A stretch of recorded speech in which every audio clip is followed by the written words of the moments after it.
நாடாளுமன்ற தெரிவுக்குழுவில் இடம்பெறுவது பற்றி ஜனாதிபதிக்கும் கூட்டமைப்புக்கும் இடையில் விரைவில் பேச்சு. பொதுமக்களின் சொத்துக்களை ராணுவம் ஆக்கிரமிக்காது என்கிறார் யாழ் கட்டளை தளபதி. வடமாகாண சபை தேர்தல் அடுத்த வருடம் உரிய காலத்தில் நடத்தப்படும் என்று அமைச்சர் நிமால் உறுதி. மத்திய அரசில் எந்த அமைச்சு பதவியையும் கோரவில்லை என்கிறார் ஹக்கீம்.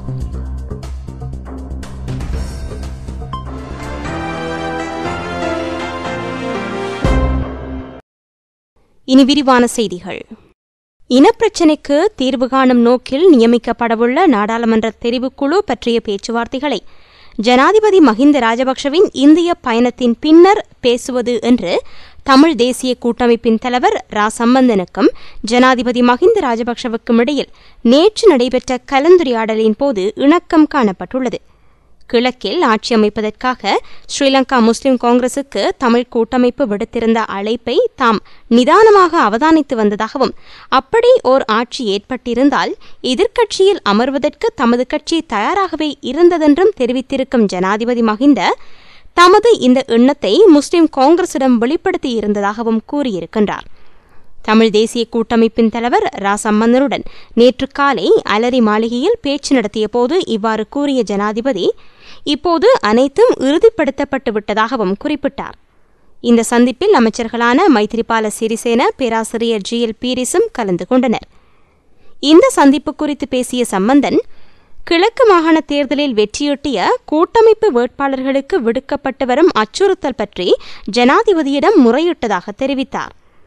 தேர்தல்கள் சுதந்திரமாகவும் நேர்மையாகவும் நடைபெற்றிருக்குமானால் தமிழ் தேசிய கூட்டமைப்பே முதலிடத்தை ஈட்டியிருக்கும் என்றும் சம்பந்தன் ஜனாதிபதியிடம் தெரிவித்துள்ளார். பொதுமக்களின் சொத்துக்களை ராணுவம் ஆக்கிரமிக்கவோ சுவீகரிக்கவோ மாட்டாது என்று ஐநா மனித உரிமை அலுவலக குழுவிடம் யாழ் பாதுகாப்பு படைகளின் கட்டளை தளபதி மேஜர் ஜெனரல் மஹிந்த ஹத்துருசிங்க கூறியுள்ளார். யாழ்ப்பாணம் சென்றுள்ள ஐநா மனித உரிமை ஆணையாளரின் அலுவலகத்தின் ஆசிய பசிபிக் மத்திய கிழக்கு வட அமெரிக்க பிரிவுக்கான பொறுப்பாளர் ஹனி மிகாரி உட்பட்ட ஐநா அதிகாரிகள் மேஜர் ஜெனரல் மஹிந்த ஹத்துருசிங்கவை திங்கட்கிழமை சந்தித்தனர். பயங்கரவாதிகளுக்கு எதிராக போரிடுவதற்கு பெரும் எண்ணிக்கையானோர் ராணுவத்தில் சேர்க்கப்பட்டனர். யுத்தம் முடிந்துவிட்டது என்பதற்காக சிப்பாய்களை வீட்டுக்கு அனுப்பிவிட முடியாது. நாட்டின் ஏனைய சில மாவட்டங்களுடன் ஒப்பிடும்போது யாழ்ப்பாணத்தில் உள்ள துருப்புக்களின் எண்ணிக்கை குறைவாகும். ஆனால் அரசியல் காரணங்களுக்காக சில ஊடகங்கள் இந்த எண்ணிக்கையை மிகைப்படுத்துகின்றன என்றும் அவர் தெரிவித்தார். யாழ்ப்பாணம் பற்றிய தகவல்கள், யுத்தம், தமிழீழ விடுதலை புலிகளால் ஏற்பட்ட உயிர் சொத்து அழிவுகள் குறித்து மேஜர் ஜெனரல் மஹிந்த ஹத்துருசிங்க விளக்கியதாக பாதுகாப்பு படைகளின் யாழ் தலைமையகம் விடுத்துள்ள அறிக்கையில் தெரிவிக்கப்பட்டுள்ளது. வட மாகாண சபை தேர்தலை அடுத்த வருடம் உரிய காலத்தில் நடத்த அரசாங்கம் நடவடிக்கை எடுத்துள்ளதாக அமைச்சர் நிமால் சிறிபாலடி சில்வா தெரிவித்துள்ளார். நாடாளுமன்றத்தில் நேற்று நடைபெற்ற சபை ஒத்திவைப்பு வேளை விவாதத்தில் பதிலளித்து உரையாற்றும் போதே அவர் இவ்வாறு கூறினார். சர்வதேசத்தின் தேவைக்கும் வேறு சக்திகளுக்கு அடிபணிந்தும் தேர்தலை நடத்த அரசாங்கம் தயாரில்லை. வாக்காளர் இடாப்புகளை தயார் செய்து அதிகளவான மக்களின் பங்களிப்புடன் அரசாங்கம் வடமாகாண சபை தேர்தலை நடத்தும். இதன் அடிப்படையில் பொருத்தமான காலம் வரும்போது தேர்தல் நடத்தப்படும் என்றும் அமைச்சர் கூறினார். ஸ்ரீலங்கா முஸ்லிம் காங்கிரஸ் மத்திய அரசில் எந்த அமைச்சர் பதவியையும் கோரவில்லை என்று அந்த கட்சியின் தலைவர் ரவுஃப் ஹக்கீம் தெரிவித்துள்ளார். கிழக்கு மாகாண சபையில் ஆட்சியை ஏற்படுத்துவதற்காக முஸ்லிம் காங்கிரஸ் ஆளும் ஐக்கிய மக்கள் சுதந்திர கூட்டமைப்பிடம் அமைச்சர் பதவிகளை கோரியதாக ஊடகங்களில் வெளியான செய்தி முற்றிலும் பொய்யானது என்றும் அவர் குறிப்பிட்டார். முஸ்லிம் சமூகத்தின் பிரச்சினைகளுக்காக அரசாங்கத்தில் இருந்து கொண்டு குரல் கொடுப்போம். தற்போதைய சூழலில் முஸ்லிம் சமூகத்துக்கு நிறைவேற்ற வேண்டிய சில விடயங்கள் தொடர்பில் அரசாங்கத்துடன் இணக்கம் காணப்பட்டுள்ளது. இவை விரைவில் அமல்படுத்தப்படும் என்றும் அவர் தெரிவித்தார். கிழக்கு மாகாணத்தில் தமிழ், முஸ்லிம், சிங்கள சமூகங்களுக்கு சிறந்த சேவையை ஆற்ற முஸ்லிம் காங்கிரஸ் பாடுபடும். எந்தவொரு சமூகத்துக்கும் பாதிப்பில்லாமல் அபிவிருத்தி மேற்கொள்ளப்படும்.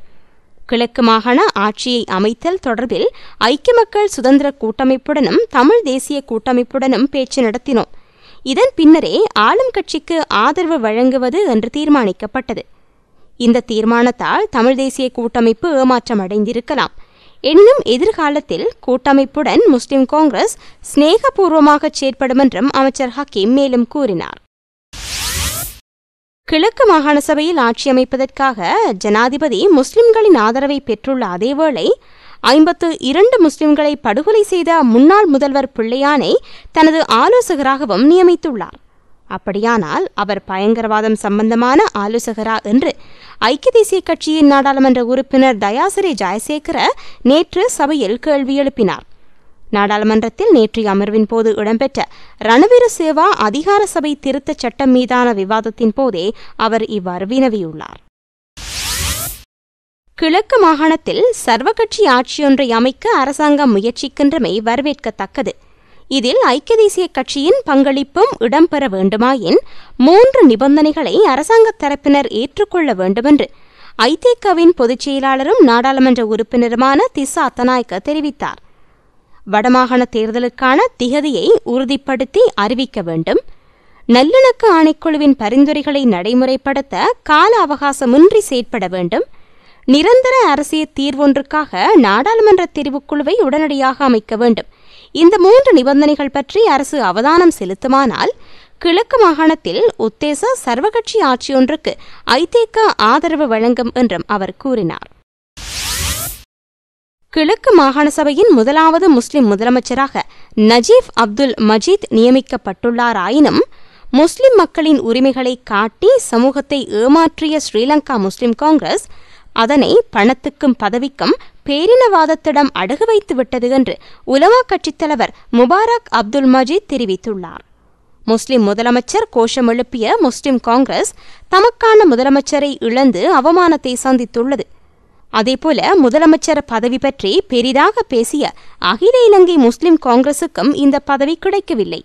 முஸ்லிம் முதலமைச்சர் பற்றி பேசாத அத்தாவுல்லாவின் கட்சிக்கும் கிடைக்கவில்லை. ஆனால் முஸ்லிம் முதலமைச்சர் பற்றி பேசாத ஸ்ரீலங்கா சுதந்திர கட்சிக்கு முஸ்லிம் முதலமைச்சர் பதவி கிடைத்துள்ளது. இதன் மூலம் ஹக்கீம், அத்தாவுல்லா, ரிஷாட் ஆகியோரின் உதவியுடன் ஆட்சியை கைப்பற்றி தனது கட்சி பிரமுகரை, அதுவும் தேர்ந்தெடுக்கப்பட்ட ஒரேயொரு உறுப்பினரை முதலமைச்சராக்கியதன் மூலம் ஜனாதிபதி மஹிந்த ராஜபக்ஷ மட்டுமே இதில் வெற்றி பெற்றுள்ளார். இன்னும் 2.5 வருடத்துக்கு பின்னர்தான் முஸ்லிம் காங்கிரசுக்கு முதலமைச்சர் பதவி கிடைக்கும். அதுவரைக்கும் முஸ்லிம் காங்கிரஸ் கைகட்டி வாய்மூடி நிற்க வேண்டிய கேவலம் தொடரும். அரசுடன் கொஞ்சம் பிரச்சனை ஏற்பட்டாலும் மாகாண சபை 2 வருடங்களில் கலைக்கப்படலாம். ஆக மொத்தத்தில் இலங்கை முஸ்லிம்களை அரசின் கொத்தடிமைகளாக முஸ்லிம் காங்கிரஸ் மாற்றிவிட்டது. தமக்கு வாக்களித்தால் மட்டுமே பள்ளி வாயில்களை காக்க முடியும் என்று கூறிய முஸ்லிம் காங்கிரஸ் இன்று தனது உறுப்பினர்களை கூட காக்க முடியாமல் ஒட்டுமொத்த வியாபாரத்தை செய்துள்ளது. கிழக்கு முஸ்லிம் சமூகம், குறிப்பாக அம்பாறை மாவட்ட மக்கள் மீண்டும் ஒரு தடவை ஏமாறி விட்டதற்கான பொறுப்பை அந்த மக்களை ஏற்க வேண்டும் என்றும் உலமா கட்சித் தலைவர் குறிப்பிட்டுள்ளார்.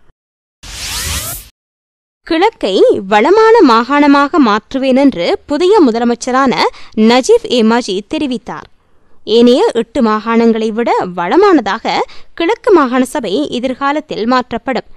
இதற்காக ஸ்ரீலங்கா முஸ்லிம் காங்கிரசுடன் இணைந்து செயற்படவுள்ளேன் என்றும் கிழக்கு மாகாண முதலமைச்சர் கூறினார்.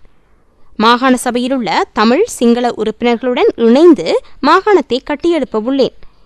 அரசியலுக்கு நான் புதியவன் அல்ல. 1994 அரசியலில் ஈடுபட்டு வருகின்றேன். இதனால் கிழக்கை எவ்வாறு அபிவிருத்தி செய்ய வேண்டும் என்பது எனக்கு நன்றாக தெரியும் என்றும் முதலமைச்சர் நஜீப் மஜீத் கூறியுள்ளார். இலங்கை சென்றுள்ள ஐக்கிய நாடுகள் மனித உரிமை ஆணையாளர் நவநீதம் பிள்ளையின் தொழில்நுட்ப அதிகாரிகள் குழு இன்று வவுனியா செல்கிறது. அங்கு அரச அதிபர் பந்துல ஹரிச்சந்திரவுடன் பேசவுள்ள இவர்கள் வவுனியாவின் சில பிரதேசங்களையும் பார்வையிடுகின்றனர். மனித உரிமை ஆணையாளரின் பிரதிநிதிகள் நேற்று முன்தினம் யாழ்ப்பாணம் சென்றதோடு நேற்று கிளிநொச்சி, முல்லைத்தீவு மாவட்டங்களுக்கு சென்று மக்களையும் அதிகாரிகளையும் சந்தித்துள்ளனர். மாலக்க சில்வாவால் தாக்கப்பட்டதாக கூறப்படும் இராணுவ மேஜர் வழக்கை வாபஸ் பெற்றமைக்கு சில தரப்புகளின் அழுத்தமே காரணமா என்று நாடாளுமன்றத்தில் ஐக்கிய தேசிய கட்சி நேற்று கேள்வி எழுப்பியது. இராணுவ மேஜரின் வழக்குரைஞர் வழக்கை வாபஸ் பெற்றுள்ளதாகவும் அவர் மீது அழுத்தம் பிரயோகிக்கப்பட்டதன் காரணமாகவே இவ்வாறு நேர்ந்துள்ளதாகவும் களுத்துறை மாவட்ட ஐதேக நாடாளுமன்ற உறுப்பினர் அஜித் பெரேரா கூறினார். மரத்தில் கட்டப்பட்ட சமுர்தி அதிகாரி ஒருவரும் இதேபோன்ற முறைப்பாட்டை வாபஸ் பெற்றதாகவும் அவர் சுட்டிக்காட்டினார். அத்துடன் முப்படை பதவி உயர்வுகளிலும் அரசியல் நட்பே ஆதிக்கம் செலுத்துகிறது. திறமை, சேவைக்காலம் எல்லாம் புறக்கணிக்கப்படுகின்றன. அரசியல் நட்பாக இருப்பவர்களே தளபதியாக நியமிக்கப்படுகிறார்கள். போதை வஸ்து வியாபாரிகளும் பாதாள குழுக்களுமே நாட்டை நிர்வகிக்கின்றனர் என்றும் அஜித் பெரேரா சபையில் தெரிவித்தார். இலங்கை ஜனாதிபதி மஹிந்த ராஜபக்ஷவின் இந்திய வருகையை கண்டித்து தீக்குளித்து உயிரிழந்த சேலத்தைச் சேர்ந்த விஜயராஜின் சடலத்தை வாங்க அவரது உறவினர்களும் தமிழ் அமைப்பினரும் மறுத்துள்ளனர். விஜயராஜின் மரண வாக்குமூலத்தின் அடிப்படையில் பிரதமர் மன்மோகன் சிங், சோனியா காந்தி, மஹிந்த ராஜபக்ஷ ஆகியோர் மீது வழக்கு பதிவு செய்தால்தான் உடலை வாங்குவோம் என்று பிடிவாதமாக இருப்பதோடு உடலை பிரேத பரிசோதனை செய்வதற்கும் அனுமதிக்கவில்லை. காவல்துறையின் எஃப்ஐஆர் பிரதியை பார்க்க அனுமதிக்க வேண்டும், கைப்பற்றப்பட்ட 36 பக்க கடிதத்தை திருப்பிக் கொடுக்க வேண்டும் என்றும் அவர்கள் கோரியுள்ளனர். இத்துடன் செய்திகள் நிறைவடைந்தன. விரிவான செய்திகளுக்கு global tamil news.net இணையத்தை பார்வையிடவும். வணக்கம்.